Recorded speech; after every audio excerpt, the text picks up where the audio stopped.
Hello, everybody. Welcome back. We are beginning part 2 of today's episode of Roll20 Presents The Burning Wheel. So, you've had a moment or two, Blue Jay, to ponder your response. Alessandra, we come back to your perspective, and you've just dismissed this old man who's helped you up. You are kind of hearing loosely, like Miro is talking to the crowd. You've picked that up. I don't know if you've like listened to every single word. Where's your head at, and what are you gonna do? I think, Alessandra dismisses the peasant. And like in the meantime, like I think Miro has been talking and she like turns around and I feel like she notices all of a sudden how there's this like space around all of them where no one Mm-hmm. is. Yeah. Like the peasant had come into it to like help her up, but now there's like this large area and she's been surrounded by people all day like giving things, and so she's had people like in her bubble, and so she suddenly like she turns around and she notices that there's this gap, Yeah. and like Miro is now looking at her, probably, I mean you can say like I guess looking around or whatever, and she looks at him and he's holding her son, Mm-hmm. and her son is just like, it's fine. Yeah, like he seems like okay. How is your kid usually with other like other adults? Like the kid loves Reza. I mean, the thing is that this kid has been raised by a household, not by a Sure. person. So he's probably usually fine with adults. Like if someone comes and takes his hand and leads him off somewhere, He he'll probably be will like, just go. this is fine. Sure. Because yeah, it's just like he hasn't had the like these are your parents and these are strangers Yeah. experience. He's got the like adults take care of you and they teach you, and like this one person's teaching you how to use a sword, little kid, and this other person is teaching you how to ride a horse, and like, this other person is teaching you how to play the fiddle. I don't fucking know.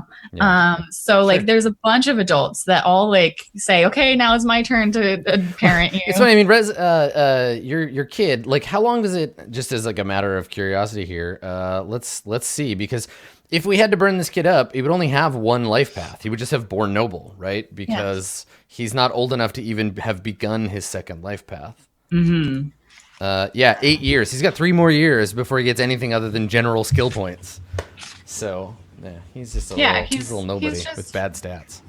of course he has bad stats. He's a child, Adam. I'm just saying, he's not going to get anywhere in Burning Wheel. Wow, At wow, one way to life be path. unoptimized one Yeah, life path. nice. Well, child. Why'd you take that feat, kid?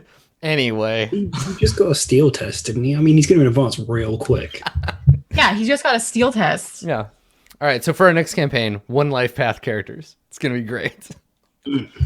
Anyway, Okay. so you I would see play, him- just as a side note, I would play a Stranger Things style 2 life path character game where you're dealing totally. with supernatural stuff. That would be fun. Yeah.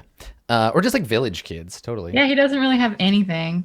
So yeah, he's a little nobody. He's a little noble larva, guy. but he's calm. He's calm now. And I think that he sees you, and you make eye contact. And how does he respond? Does he reach out to his mother, or does he just kind of hang out? I think we've made the point that he hasn't like completely abandoned like this is my mom and this is Reza. Okay. Like those like we are like, because when we were having that scene where we were eating, like he was, I don't remember exactly what happened, but he still knows that I'm his mom Yeah.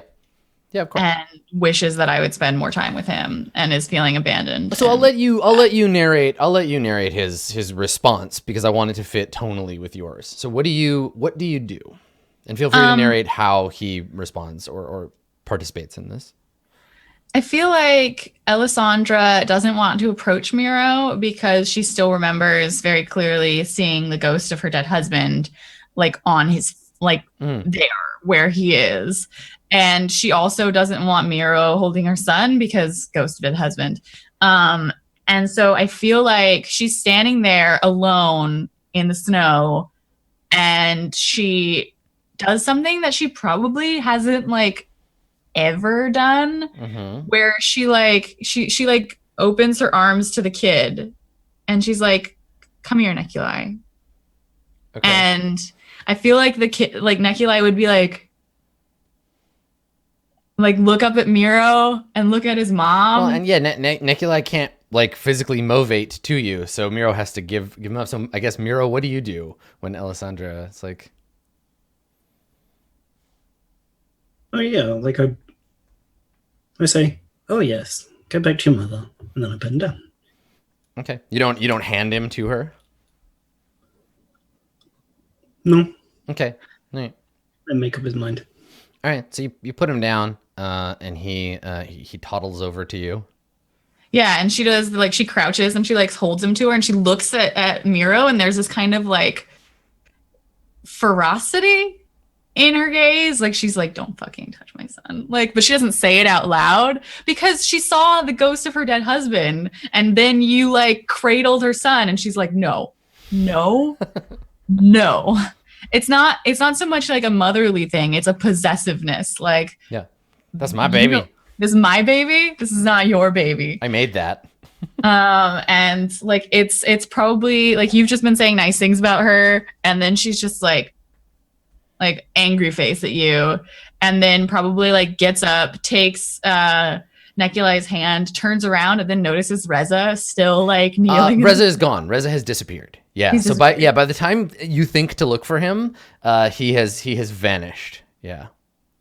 Yeah, and so she like looks around. She was fainted when Reza, and she probably didn't notice. Yeah, so you definitely didn't notice. She like looks down to Nikolai and she's like, "Who brought you here?" Like addressing him as though he's in charge of his shit. Where are the drugs? And what does he call Reza? Either like uncle or Reza. Yeah. Probably uncle. Okay. Uncle is probably his version of like dad at this point, Yeah. As an alternate option, he could call Reza because Reza calls him Fang, right? Big Brother or some other like closer family thing. Yeah, it would have been Alessandra's choice, right? Because Alessandra and Reza. Reza probably would be okay being called Papa, but no, Alessandra probably would not allow that. The kid Anytime gets I heard that, I would be like, the kid gets mixed no, messages. This is not your father. Yeah. So yeah, uncle. It would be uncle. Yeah. All right. So that's what he says. He just looks at you. He's like, uncle, and like looks around. And yeah, Alessandra does the same thing. She's like, where has he gone off to? I can't have a child. I'm doing something right now. And probably finds herself like having to now because this isn't done, right? Yeah. Miro came in the middle of things. I feel like she looks around and like none of her household are here. Like it's all just like Tabitha is nearby, keeping an eye on you, and she's giving you that concerned like, hey, do you need me? I can help. I feel like what Alessandra does is like she looks around and she's like, I still have things to do and there's no one here to take care of my child.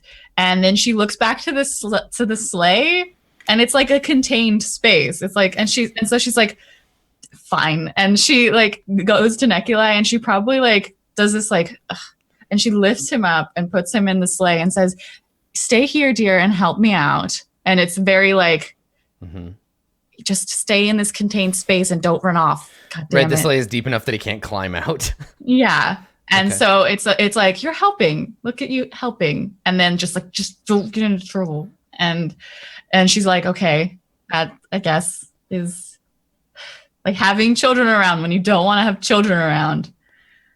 But yeah, she's gonna contain him inside this sleigh because this is what they use to move around anyway. We've already narrated that this is how they travel ordinarily, is in this like sleigh. Yeah, I mean he's used to being told what to do too, so he knows don't climb out of the sleigh. Yeah. So and she's standing right there, like grabbing cloaks and handing them to people. So Okay. All right. So you sit him down and he's a noble child. He's used to being bored, and I don't get the impression that Nikolai has many friends because it doesn't sound like you socialize him much. God, no. He's the kind of kid that hangs out with like only adults. This kid is gonna grow up weird, I promise. And maybe there's like one child around his age who is like the servant's kid, the wet nurse's kid. Sure. That he occasionally is allowed to like be around, but he's already so maladjusted that the servant's kid is like playing with kids' toys like somewhere, and Necula is just like, Yeah. All right. So you set him down. You set him down in the sleigh. And meanwhile, Joy, what's going on with you? You've recovered. What happens when you do recover? 'Cause it only lasts a few moments. I come to my senses and I let go of Soren. Yeah. You can feel the tears like freezing on your face because it's so cold. And yeah, like trying to sort of like backhandedly wipe my face a bit. Soren is looking at you like, what the fuck is going on? I imagine that creates some kind of like black smudge. Totally. Yeah. You've got like mascara tears. Yeah. And I stand up and try and look like I'm doing the facsimile of regaining your composure, trying to regain my composure. Yeah. Like the exact thing you would expect. I look at Soren and I say, the priest just surprised me is all. Don't. Such a load of bullshit. Do you want to try to like falsehood him into thinking that this was an act? You want to like, yeah. Okay. All right. Let's see. If you succeed at this, he believes you and he's just like, wow, you're a good actor. Nice work. I don't know why you did that, but okay. I need an Oscar. Yeah. But if you fail, he'll be like, nope, you saw something that day. Something fucked you up and I need to know. Okay. So yeah, I think that'll be the cost of failure. If you fail, he will become obsessed with whatever it is you saw, and he will like hound you about it until you tell him the truth. I'm gonna do it. All right, falsehood. Yes. I would like to, because of the way that this falsehood led in. Can I fork conspicuous? I mean. No, I don't think so. Can I fork persuade? Yes, because it would be easier for him to just be like, no, that's fine. Just ignore Joy. Joy is just being weird. Cool. So let me see here. What's the 4. His will is 4. Jesus. Okay. I really don't need more challenging falsehood tests, but I guess here we go. I can't do anything to improve it, so I fail. Okay. All right. So he looks at you like... I'd like to state that once again I rolled all successes. It's true. Yeah, you did as well as you could without fate getting in the way. Okay, let me make a note here about Soren. So Soren, obsessed with Joy's emotional like whatever just happened. He wants to know. Wait! Aura of Innocence is a call on for falsehood. I could re-roll, right? Is that how that works? Yeah, you'd think that I would remember what call-on traits do. I don't know. Isn't it just for tie breaking? I think it might be, but let me double check. Call-on allows for re-rolls or break ties. So I call for a re-roll. So what this allows you to do, I demand a recount. Aura of Innocence. you got all successes. Why would you re-roll? Because I need all successes with 6s to fate into success. So a call-on allows you to re-roll failures, which unfortunately you don't have any of. Damn it. Okay, so yeah, he knows something is up. But I don't know that Soren is going to pursue it now. I think he pulls away from you, like get the fuck off me. Doesn't go to like help you up or whatever. You look up at him and you're like, ha. JK, just a jape, old boy. The priest he's so hideous. He gives you a look. Yes. He gives you a look that in no uncertain terms means bullshit. Okay. And then he turns on his heel and storms out of the scene. All right. Like, we're not done talking about this, but I don't want to be around you. So he leaves. So let's close this scene out. So, Miro, you've come, you've made your speech, you've made a point to like let everyone know that this is a holy miracle. Elisandra, do you try to? Do you want to try to stay and finish the day, or do you turn this over to someone else and say like, I need to go lie down? I feel like mechanically, like I've already narrated that she's like trying to stick around because now she has this like her kid and she doesn't know like it would. I feel like she's a little bit stubborn about this right now. Mm-hmm. Like this was her thing and people kept barging into it and life. And so she's gonna stick around and make sure that like the impression is made, you know? Okay. So you do that, and I don't think we already had you make a roll for this, right? To like, Yep. Okay, so that sticks. We let that ride. Everyone will know that today, on this most auspicious of days, the Lady Alessandra Corvidae showed her true nature and was charitable unto the peasants. The nobles will remember, and they'll be like, what a charitable lady. And we talked about, they're like, what a charitable lady. What a shrewd woman. Like, well done. Good for you. She made us all look good by her actions, at least in the eyes of the peasants. And then they will also remember that this was a day that was touched by the powers of heaven, and that Alessandra was rewarded for her behavior with a holy vision. Maybe they assume you saw something or whatever, it overwhelmed you, but Miro has spun it so that religion is an angle here. Yes, the powers of dead God. That's right, And God. she probably gets people like who come up and like do weird like religious shit at her because they're like, oh my God, like yeah, that thing happened. I think that the nobles are pretty on the DL about it. They're not. It's gauche to be particularly religious these days. No, but like she's got peasants coming forward and grabbing shit from her, and doesn't Miro like have sway with the peasants? So yes, and peasants. Didn't Oswald bring a group of peasants from Miro's cult or whatever? So the peasants are like, I think most of them refer to you as my lady, but maybe occasionally someone will accidentally or intentionally use like a title reserved for a nun or something, right? Like Sister Alessandra. God damn. And they're looking at you with an awe or whatever that you've never seen before. Now, not all of them, certainly, but I feel like her fake smiles get progressively more like disgusted. So Miro, Unless there is a thing that you do, this scene will likely end without you getting. I know for a fact. I'm going to say this: the scene will end without you getting a chance to interact directly with Alessandra again. But there is some talk of a gathering afterwards of like some of the nobles that you could potentially get yourself invited to. Otherwise, it'll be like, cool, you've done your thing, and your uncle will like take you away. Oh yeah, the after party. Where we celebrate being charitable. Yeah. With better food than we gave away. Exactly, yeah. Oh, yes. Charitable nobles, while I have self-sustaining on my mind. Absolutely. Okay, so you'd like to get invited to the post-fundraiser dinner? Yes. All right, how do you do that?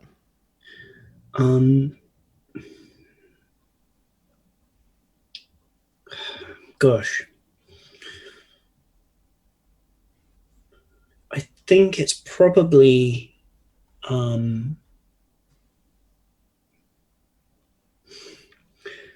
yeah, I wouldn't lean on my uncle because part your of uncle wants this so bad. And he wants to be there, so you could get help from him. No, I don't want If you're like, uncle, I've heard, because he definitely has heard. Yes. I think he would like directly kind of go over and approach some of the people who'd been like watching the exchange he had with Alessandra. All right, some nobles. Yeah, and I think the angle is just sort of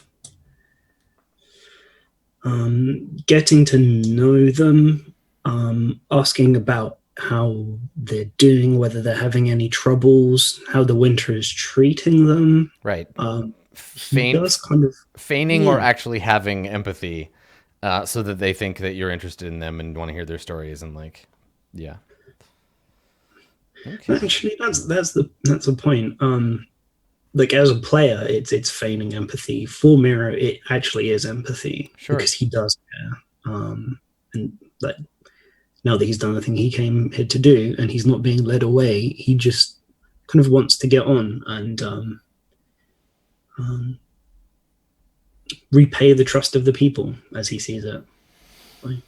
Okay, so your intent then is to just like have the opportunity to stay with these people and to help them? Yes. Okay. Yeah. All right. I think so. I think the test here then is probably just suasion. Like I can help you. Like tell me of your woes. Yeah, okay. Absolutely. All right. So let's have you make a suasion test. Get your priestly self invited to the party. I think ob 3. Ob 3. Yeah. Okay. There's no way this is going to be a difficult test, so I might as well fork in.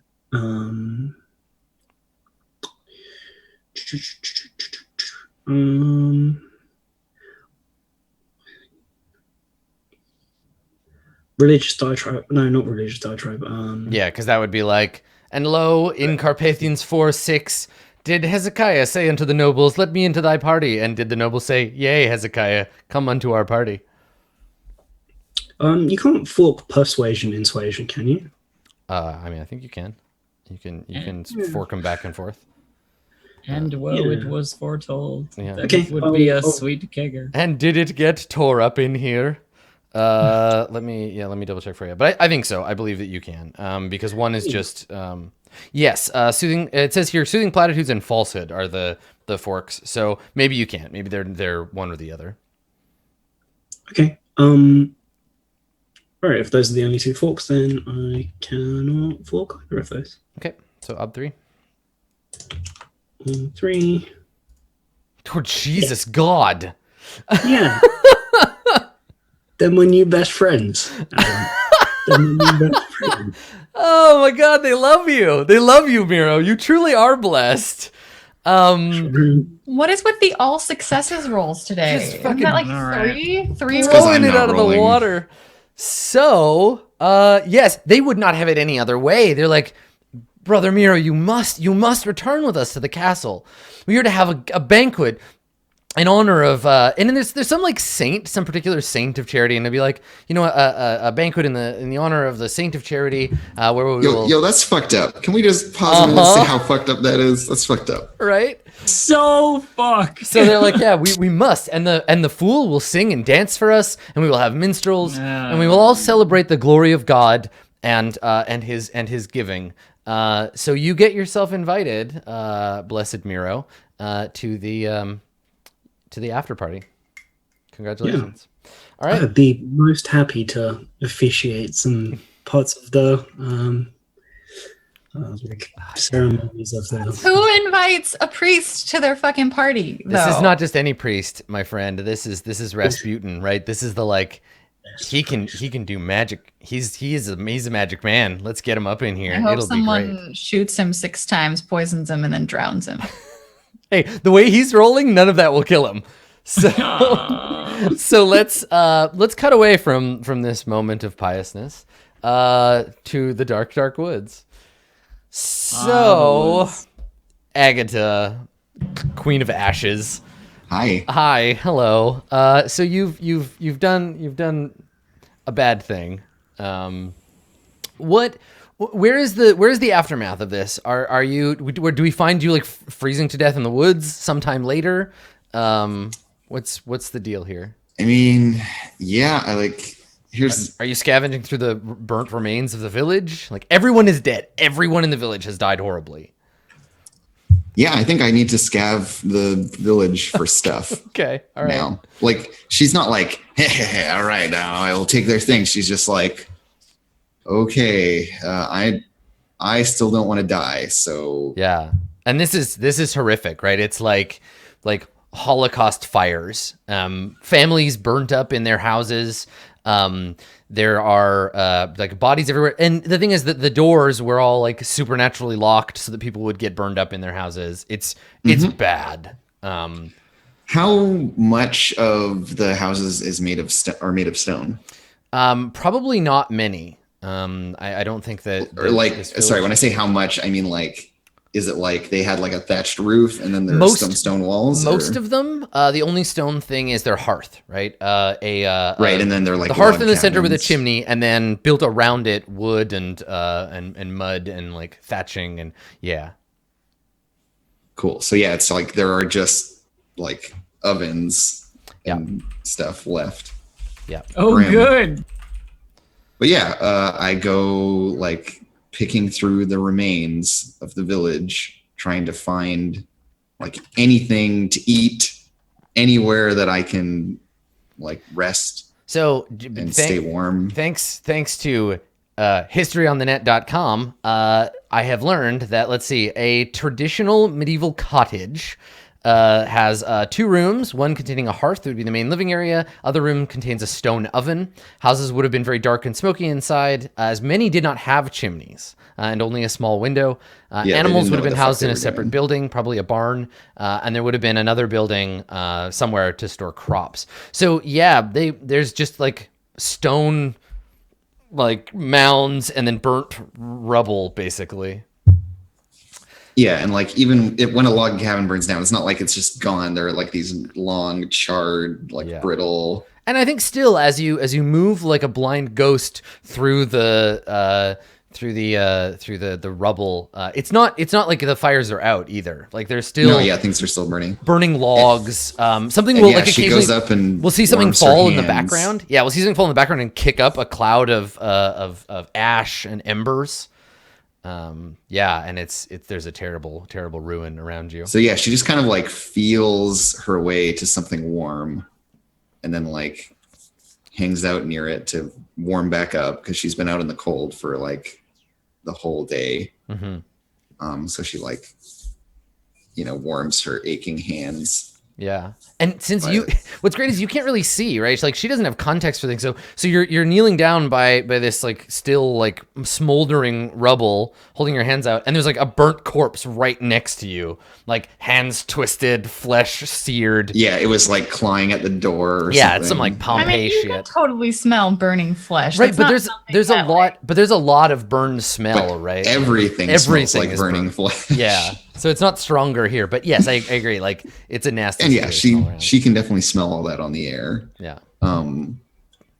And yeah, I mean, we can just have like a little montage of her doing it, but she like with the help of her familiar, like she has to like slip into its eyes and go and like look around. Mm-hmm. She's gonna try to find something to eat and somewhere to like hold up for the rest of the night, because this is all at night as well. Yes. Yeah. So it's all lit in these very underexposed kind of like it's black on black, right? Dark gray on black on darker black with the occasional like a little bit of orangey red rim light on stuff. Yeah, exactly. Occasionally you'll be backlit by fire, and in certain moments bits of the last remaining pieces of the fire like tumble and spit up ash into the air. It's very, I'm very looking for apocalyptic. like a cellar that didn't burn, or like something like that where I can get something to eat would be her hope. And then like a some piece of stone or something that didn't burn down that she can like huddle up against and get some shelter from the wind. And maybe it's like an oven that's still warm or something like that, so she can steal its heat. Let me find scavenging in here. And so you're scavenging for food for now, or just like something to eat at all. Right. So not like a full scavenging of the village, but like just something to eat. Just like something to eat and somewhere to sleep right now, and then maybe in the morning, just like lie down in the horrible burnt village. That'll be fine. Okay. Food. I do have a belief about haunting this place, Adam, and I can think of no better way. So food is ob 2 scavenging test. Great. And And I think I had opened scavenging previously. I know you're working on it. I opened survival was the one that we went with specifically for that, but I'll add scavenging. Yeah, once you have scavenging open to foraging and scavenging cross fork. Yeah. And I don't have any of my books or anything with me today, so what's it rooted in? Is it perception? It's rooted in perception? Yeah, I just had it open. Let me check again. Scavenging is rooted in perception. Great. And so yeah, she's like poking around with her stick, trying to like you would just get covered in like ash. Like you're just and her hands are just black. Yeah. Soot and ash. Yeah. Soot everywhere. Yeah. Great. Soot witch. Let's roll this thing. Okay. No mods. No Artha. Base ob 2. Base ob would be 2, yeah, so it'll end up being ob 4. Good luck to me. Well, you got 1/6 of those 2 successes. All right, because I'm still wounded. Let's see. Do I care to try? I mean, how much fate do I have? It would be towards your perception, right? Yeah, I will spend a fate. Okay. Well, I get 1 more success. Close. So here's the failure condition. I think that you do manage it, but there's an obstacle in your way. So we see you make your way through the outskirts first, going through barns in the hope that some grain managed to survive, but the stores, because of this unnatural winter, and still everyone's running low already. Everyone's running low, so it's all empty barrels and what have you. We see you break your way into a burnt barn, and there are two horses lying just like in a pile, basically in a burnt pile at the gate, and the door is bent outwards, the wood broken, but the horse is unable to escape. We see you pick through through one of the villagers' like actual houses, because I assume you kind of move from the least potentially offensive to the most, right? Where like you start with the barns, and then move to the houses. Yeah, she's not like totally, like I was saying, she's not super disrespectful about it. Yeah, she's exactly. Like, I need to live, so yeah, and so we see you in a house as part of this like montage, and we see you picking through burnt and broken pottery, and in the background by the door there is a burnt body holding a smaller burnt body against it, huddled under the eaves, which have sort of collapsed around it. And then finally you make your way. Everything is either burnt or missing. You've picked up bits and pieces here and there, a handful of grain now roasted, maybe a bone with a tiny piece of meat still on it. But you pick your way through the village, finally making your way to the hall where the headman would live. And we see you gingerly and quietly, your familiar whining at the very idea that you're here in the center of town, right? It wants you to leave. It's like, this place is haunted and bad. And we see you picking your way through it, and you come inside, and we see bodies lying burnt in their armor, right? Roasted alive in the armor of Carpathia. And we see them lying kind of at the windows or at the doors, somehow, again, unable to escape. And I think that you find that they were in the midst of their, like, the end of the meal, the evening meal. Yeah, they were all getting wined. So many of them died. The fire started here, and some of them died instantly at the table. So there's bodies just like laid out there.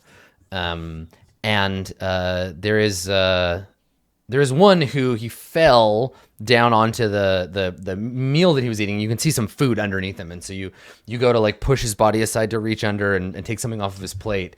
And we see you reach out with one of your soot-covered hands to pull at it, and probably with like a sharp violin stab in the soundtrack, we see a burnt, crisping hand grab your wrist.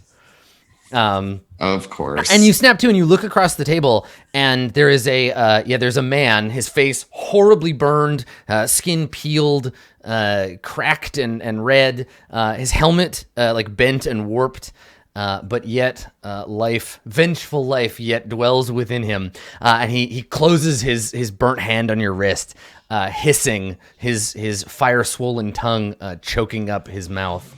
And he like is trying to like drag himself towards you or you to him, but he's alive still and is very upset.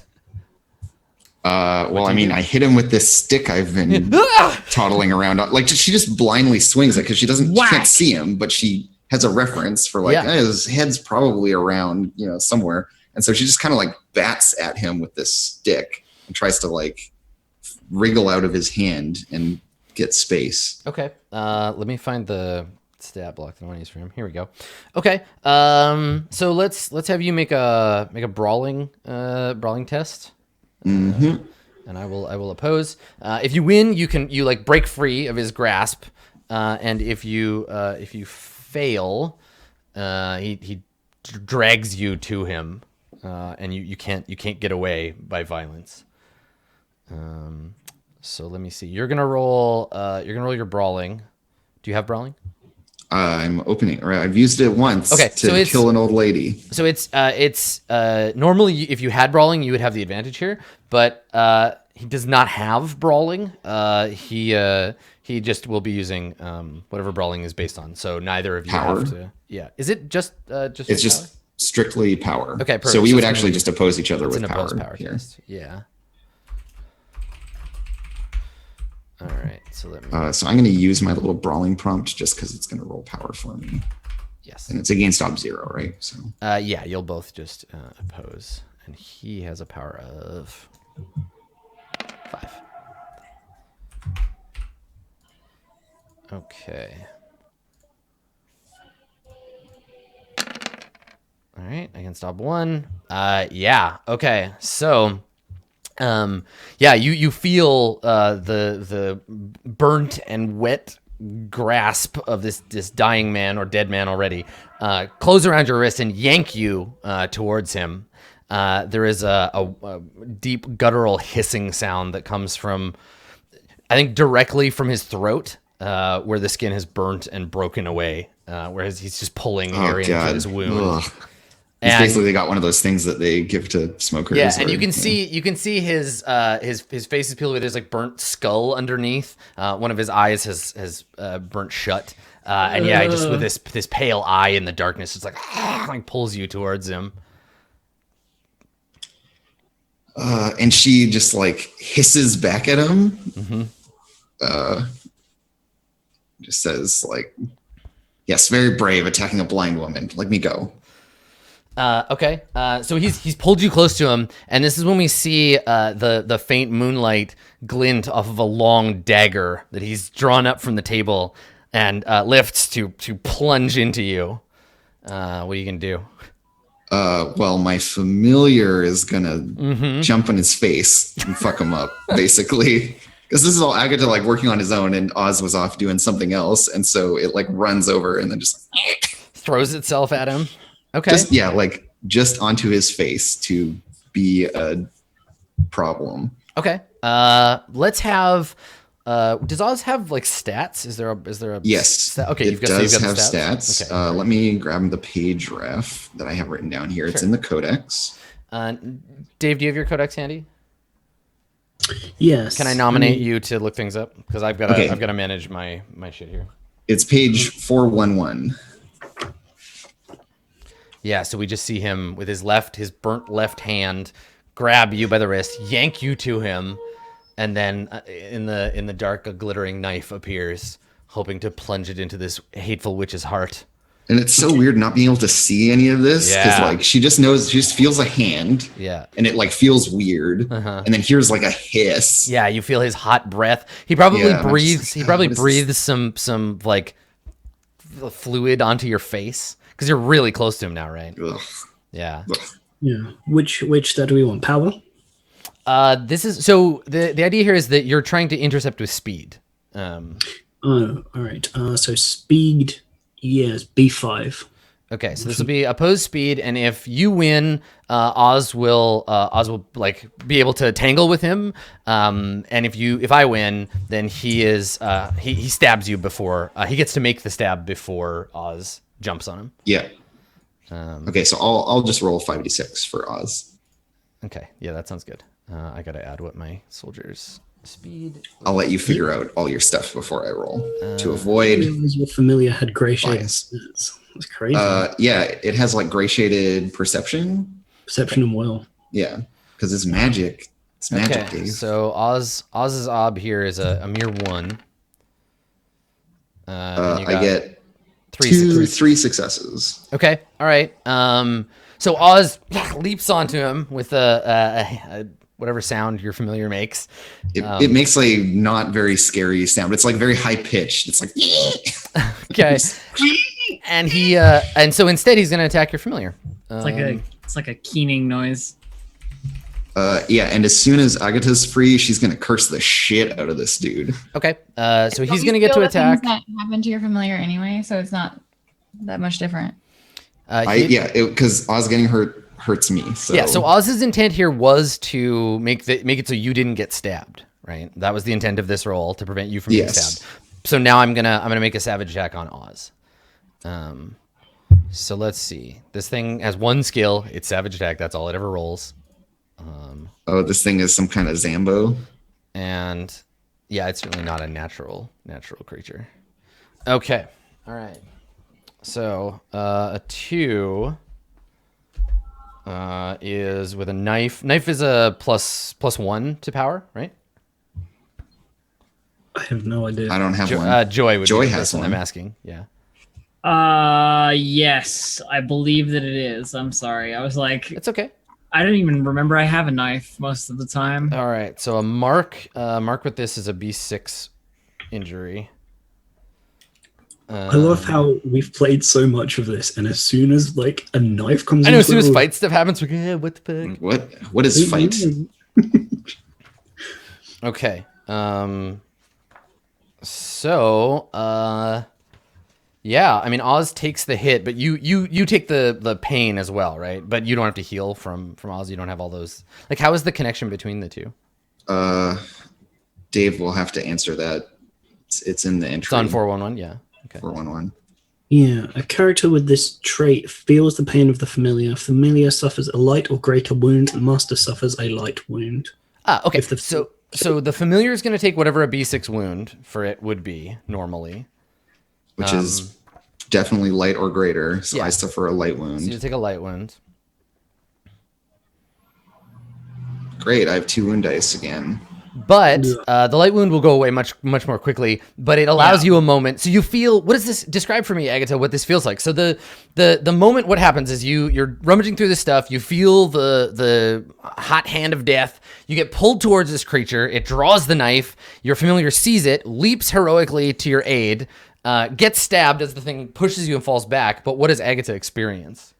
She just feels a knife in her, and because she's blind, she doesn't know that she hasn't been stabbed. Right. Yeah. Like, she just has no context for it, and so like she hisses again and like reaches out with her hand, kind of generally in the direction of it, and I'm just turning this thing into a mouse. Okay. Cool. That sounds good. And then Oz can get its revenge. Eat the motherfucker. Okay. So this is art magic. And how does it work? How does transmuting these things? I don't have a codex. Why are we doing all this rulesy stuff? I was like, I'll just roll stuff I already know. Just gonna RP today. Art magic. Oh yeah, that's right. If you take a wound, it's 1 die, right? So you do have to make a steel test Okay. before. Yeah. Okay. I've got art magic. Okay, Transform. transform a bird or fish, ob 3, mundane hobbler's creature. Oh yeah, actually, and that's even better. Oh, no. A fish. No, it's to transform another is ob 1 plus the victim's fort, Okay. plus a +1 ob penalty per difference in stature from the original. Oh god, so this spell is impossible. But whatever, we got to do it. Otherwise, I die. So. So it's Well, ob. It's ob. The thing's fort is 5. All right. So it's going to be an plus ob 5 is 8. 6, plus 1 because it's down from medium to small stature. So that's 5, 6, 7. Yeah, plus your wound dice. 7. Yeah, 7. It's just 7. Ob 7. Great. Hold on 1 second while I make this steel test. Make that steel against test my first. hesitation. Plus breadth and duration. Yeah, we'll get there. Okay, so you got 3. So I'm going to spend a fate. Yeah, spend that fate. Totally. Okay, there you go. Cool, You so I don't don't hesitate. hesitate. You feel the stabbing of the knife wound, but you push through it. And then I have to make this ob 7 sorcery test. Yeah, Plus the breadth and duration. I don't know whether breadth counts. It says in the example, the changing a dragon +4 for the difference in stature, whatever, plus breadth and duration. Yeah, it's how many people do you want to turn into a mouse? Yeah, well, it's just the one. Yep. and it only needs to be a mouse for one action, which is Oz eating One test doesn't. No up. So it's it's obby. Yeah. Obey. That is a high ob. Okay. Now remember, you can get your extra die from naming it, right? So yes, and this. So is this specifically a spell for turning someone into? Is it like? So here's what the spell does. Okay. You know, in The Legend of Zelda, how when you go to the Dark World, you turn into like a rabbit or whatever, and that's like a reflection of your heart. Sure. That's what this spell does. Okay. And so this guy, and I'm positing that like for pretty much everyone, it's like, yeah, it turns you into a little small thing because everyone's a little coward at heart, right? Right. Everyone has fear. Oh, I cannot wait until you use this spell on someone and it turns them into something like horrifying and powerful. Yeah, no, exactly. Like there will be the odd case where it will do that, and that's usually like when I fail the roll or whatever, right? Yeah, Don't try to test on the mega. Exactly. You reach out to touch them, and they're like, "Oh, I'm even better on the inside." But yeah, the spell is called, and that's absolutely in this instance well within your. We're absolutely taking like director stance here, where like if this were an established character, and Andrew said to me, "I'm casting a spell that turns you into a literal interpretation of what you are on the inside," I would be like, "Okay, here's your ob," right? Instead of saying it's a mouse. But since this is just kind of like a nobody obstacle, like. This is a twist. I'm totally okay being like, yeah, of course, this soldier is really a mouse on the inside. Yeah. And so, yeah, it's called Fear Takes Form. Mm-hmm. And yeah, it just turns people into the like, Now I want you to cast this on Vegas because he just turned into like a dragon or some shit. I want you to cast it on Joy. Yeah. Well, he would turn into a horrifying, enormous, like fly man. Well, right? or I mean, it depends on how he sees himself versus how he really is. Maybe his human form is keeping him in check, right? Maybe he's really like a lot more powerful on the inside, and or he's a miserable pile of secrets, right? And on the inside, he's just a fly. Yeah. Which someone who had noble wise or magus wise could make statements about, and then later I could cast a spell on them. Mm-hmm. Yep. Oh, I love it. Good setups. Okay. All right. Noble wise over here, but I don't think I can make a statement about that about the magus. So this is an obstacle 8 sorcery test. You have 2 wounds. But you get 1 extra die from naming and envisioning the spell. You can use astrology as a force. I can spend persona to ignore a wound die. I believe that is how that works. Which is effectively the same as spending it to gain a die. Maybe. Math would indicate that, but yeah. Do you want to do that?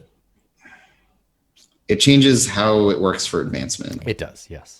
See, I only have the 1 persona point left, and that's the only out I have for when I fucking die to this guy. So I think instead I will not spend it, and we will hope that I pull through. Okay. May I roll in spirit-wise? No, because the spirits are neutral external entities, right? This is about dealing with the human reality. But like this thing is not human. You just have given away to me. Is it? Well, it's human enough that this spell will work on it. Because if it wasn't human and you turned it into what it really was, it wouldn't change. Fair enough. Yeah. Like you've got some fate points. Is this something that the dark powers would be interested in helping you with? I like how Dave is becoming the dark powers now.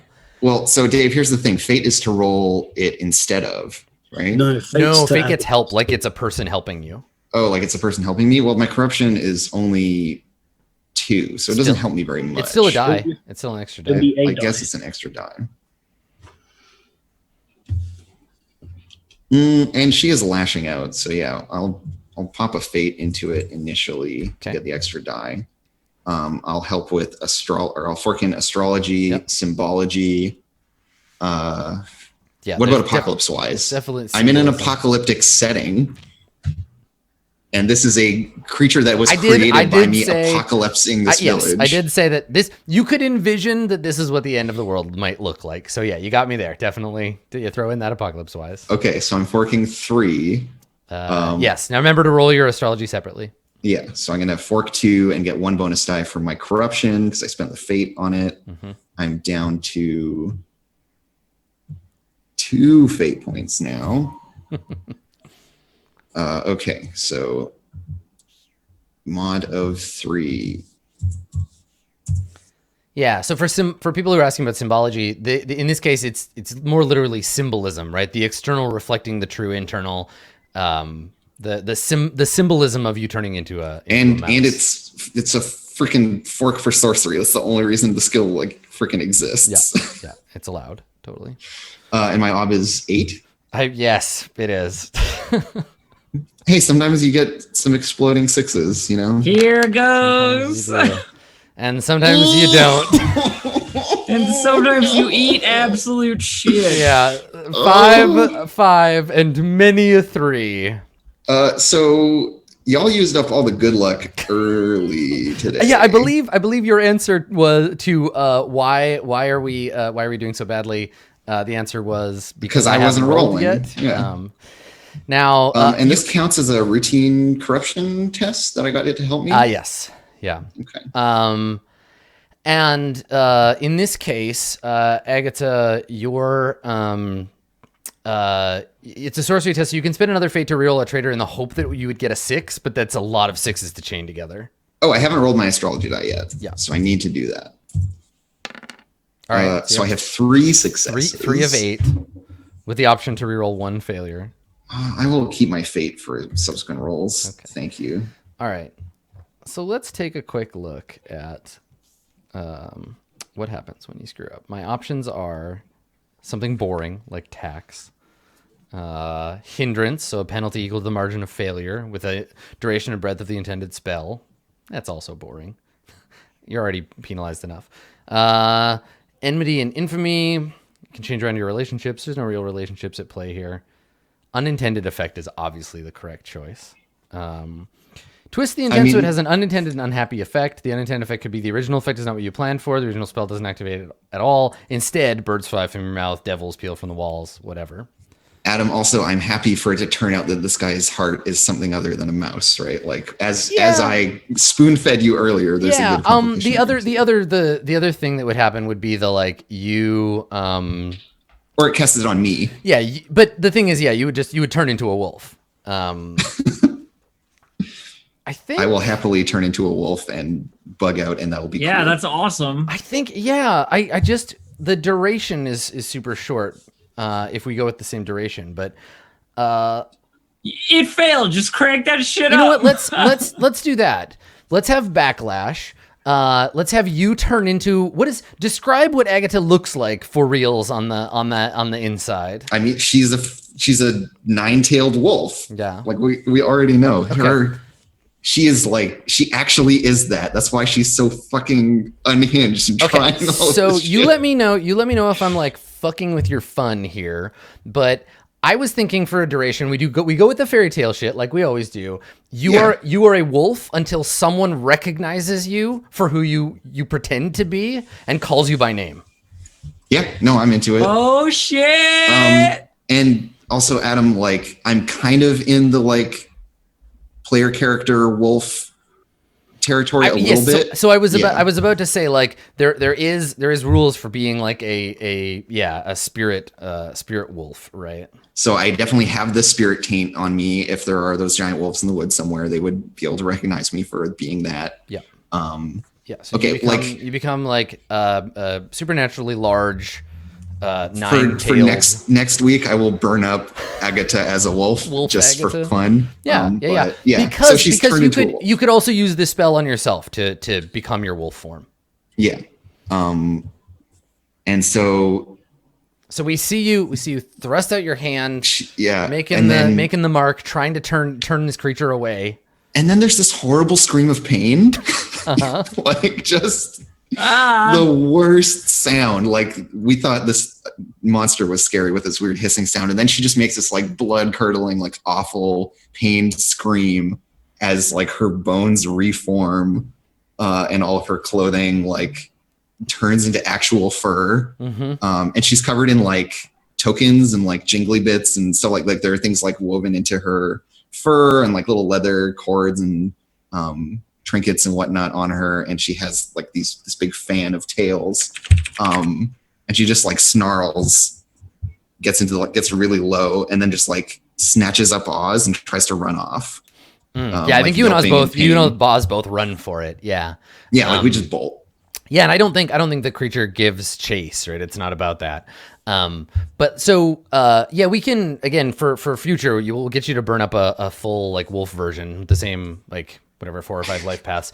But for now, you're gonna retain all your like supernatural traits, obviously, like lupine. You still true. Anything that is true of your personality, you can keep or go away. You're still fey-blooded. You're still blind. You're still gifted. You still have a spirit familiar. Still essence of earth. You're still unsteady of rat speak. But I don't think you can't speak to people normally. No, right? You can't form human words and like. And yeah, she like crashes through the burned wood of the thing. Like she doesn't make a graceful exit. Yeah, you still have you're a wolf with a forked tongue too. You have like a serpent's tongue. Yeah. Nice. All right, and so you run covered in ash from this dead village and flee into the woods. Great, good stuff. And scene. Yeah. Nicely done. So, meanwhile, at the party. Let's maybe take our second break here, and we'll come back and we'll have some hey nani and some dancing and some drinking of wine, and we'll all talk about how lovely it is to be such a terrible noble while Agatha turns herself into a horrific monster. Stick around, more horrific monsters after the break. Oh boy.